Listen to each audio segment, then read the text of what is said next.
जय मसीह की प्रभु आशीष करे। आज फिर हम प्रभु का वचन सीखने के लिए बैठे हुए हैं। खुदा का वचन धन्य है। सो आज का मेरा मैसेज है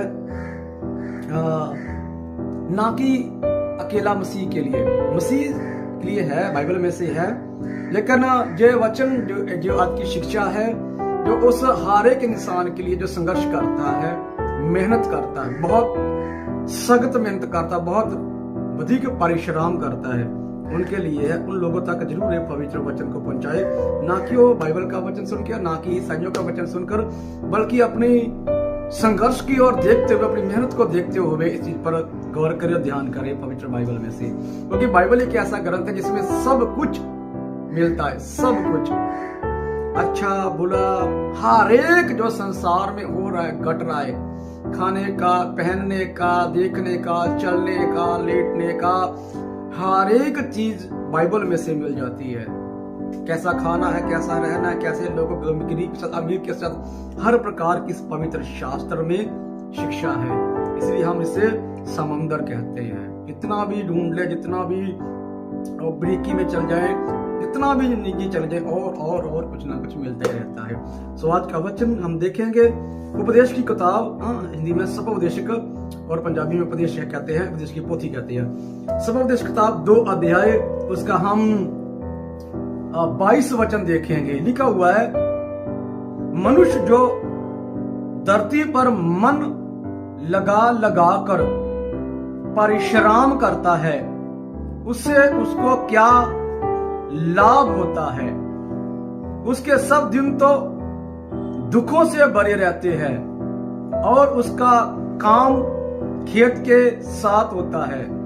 रात को भी उसका मन चैन नहीं पाता, ये भी व्यर्थ ही है।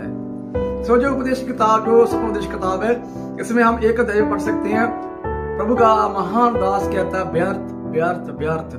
जो इंसान पैदा होता है, बहुत सी बातें जो व्यर्थ व्यर्थ व्यर्थ कहता है, जो संसार में होता है, उसे व्यर्थ व्यर्थ कहता है। यहाँ पर मनुष्य की मेहनत को देखता है, मनुष्य के संघर्ष को देखता है, जो धरती पर करता है, जो पृथ्वी पर मेहनत करता है, उस पर प्रभु के अभिषिक्त ने ध्यान लगाया और उसको जाहिर किया अपने कि मनुष्य कितनी मेहनत करता है, कितना संघर्ष करता है। कहता है, मनुष्य जो धरती पर मन लगा कर क्या करता है, मेहनत करता है, परिश्रम लिखा हुआ है, परिश्रम करता है, उससे क्या लाभ होता है, क्या लाभ होता है? पैसा मिलता है। हम राजमिस्त्री की ओर देखें तो कितना बुद्धि से वो एक घर को बना देता है।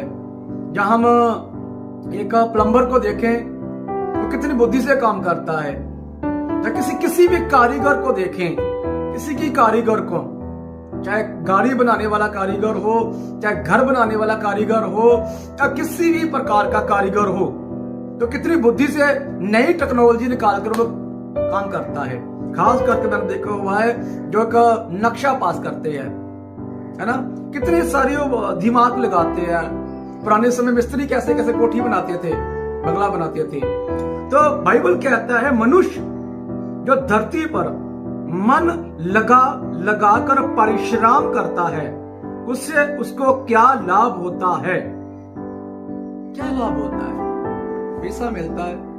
मनुष्य धरती पर जो आया उसे क्या लाभ होता है? कमाई करता है, पैसा मिलता है। तो आगे लिखा हुआ 23 वचन में, उसके सब दिन तो दुखों से भरे रहते हैं और उसका काम खेत के साथ होता है। रात को भी उनका मन चैन नहीं पाता, ये भी व्यर्थ ही है।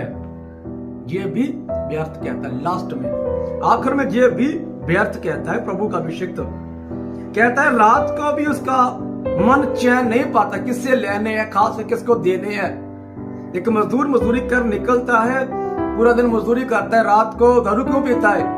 कि रात को नींद अच्छी आ जाए, इसलिए कि जो देने हैं उसकी टेंशन नहीं रहेगी, क्योंकि शरीर थका हुआ है, रात को आराम से लेट के सो जाएंगे, इसलिए थोड़ा बहुत ड्रिंक कर लेता है, क्योंकि परमात्मा की शांति, परमात्मा की हजूरी उसके जीवन में नहीं है। तो बाइबल कहता है कि रात को भी उसका मन चैन नहीं पाता, है ना, लिखा गया है, उसके सब दिन तो दुख से भरे रहते हैं और उसका काम खेत के साथ, सब दिन दुख के साथ रहते हैं। उसका काम खेत के साथ है, रात को भी उसका मन चैन नहीं पाता, ये भी व्यर्थ है। दोनों का व्यर्थ है, गरीब का भी अमीर का भी। क्योंकि सब धर्म ग्रंथ कहते हैं कि पुरुष मनुष्य नंगा आया नंगा ही चला जाएगा, कुछ लेकर नहीं साथ में आया कुछ लेकर नहीं जाएगा, सब धर्म ग्रंथों में कहा जाता है। तो पवित्र शास्त्र में बड़ा दृढ़ता से कहा गया। एक वचन हम और देखेंगे, दो वचन देखेंगे, लेकिन एक किसी की प्रकार के देखेंगे। अय्यूब की किताब हम देखेंगे 21 अध्याय 24 वचन देखेंगे। अय्यूब का हम देखेंगे परमेश्वर का महान वचन, उसका 21 वचन उसका हम देखेंगे 23 से लेकर 26 तक। कोई तो अपने पूरे बल में बड़े चैन और सुख से रहकर मर जाता है, उसकी देह दूध से और उसकी हड्डियों में गुद्दे से भरी जाती है। कोई अपने जीवन में कुड़ाकर बिना सुख भोगे मर जाता है। वो दोनों एक समान मिट्टी में मिल जाते हैं और कीड़े उन्हें ढक लेते हैं। Praise God. बाइबल कहता है, पवित्र शास्त्र कहता है, कोई तो मनुष्य सुख और शांति से जीता है, अच्छा खाता है, मरने के बाद वो उसे दूध से नहलाते हैं, उसकी हड्डियों में गुद्दे भरे जाते हैं, है ना, सुगंधें भरी जाती है, क्योंकि उसके पास धन दौलत था, उसके औलाद धन दौलत है, औलाद के पास पैसा, औलाद उसको बेहतर करती है। तो बाइबल कह रहा है कि गुद्दे उसके हड्डियों में भरे जाते हैं। और कोई मनुष्य जीवन में कुड़कुड़ाकर बुड़बुड़ाकर जीता है ना, झगड़े के साथ, दुखी के साथ, तकलीफ के साथ जीता है, कुड़कुड़ा के बुड़बुड़ा के जीता, दोनों मर जाते हैं, लेकिन जाते एक ही स्थान पर, कब्रिस्तान एक ही है, दफनाने का जलाने का स्थान एक ही है। तो लिखा उन्हें कीड़े डप लेते हैं, कीड़े उन्हें खा लेते हैं। कुछ लोग दफना देते हैं, जला देते हैं, फेंक देते हैं पानी में। तो बाइबल कहता है, पवित्र शास्त्र कह रहा है कि कीड़े उन्हें ढक लेते हैं। यह संसारिक मेहनत है प्रियो, मृत्यु हर के लिए है, मृत्यु हर एक इंसान के लिए, धार्मिक के लिए, पापी के लिए, गरीब के लिए, अमीर के लिए भी है। लेकिन कैसी मृत्यु मरते हैं, हमें बहुत जरूरत है। बाइबल कहता है कि मनुष्य जो पृथ्वी पर मन लगा लगा कर करता है, उसे क्या लाभ होता है? कुछ भी लाभ नहीं होता। नंगा आया नंगा ही लौट जाएगा। वो उसके रात को भी चैन नहीं मिलता, ये भी व्यर्थ है। मनुष्य जो धरती पर आया हुआ है, पैदा हुआ है, वो परमात्मा की भक्ति ना करे, ईश्वर की, परमेश्वर की भक्ति ना करे, तो उसका जीवन, उसका संघर्ष, उसकी मेहनत सब व्यर्थ है। उसका पैदा होने से लेकर मृत्यु तक वो अकेला ही होता है।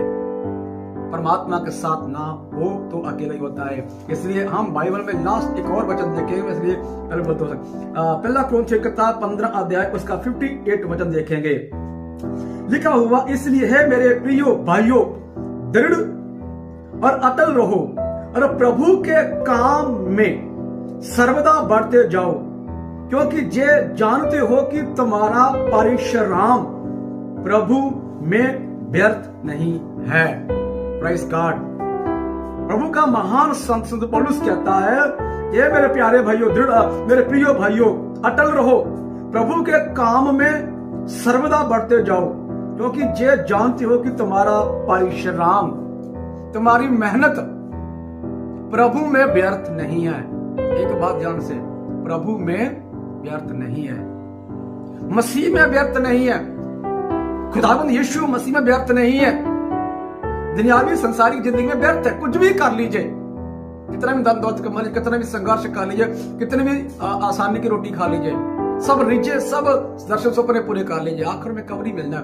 लेकिन बाइबल कहता है कि परमात्मा की भक्ति में प्रतिफल है। यीशु मसीह का वचन है। संत पौलुस कहता है कि हे मेरे प्रिय भाइयों, अटल रहो, दृढ़ रहो, और तुम्हारा परिश्रम कभी व्यर्थ ना होगा प्रभु में। मसीह में मनुष्य का कभी परिश्रम व्यर्थ नहीं है, प्रभु में कभी व्यर्थ नहीं होता है।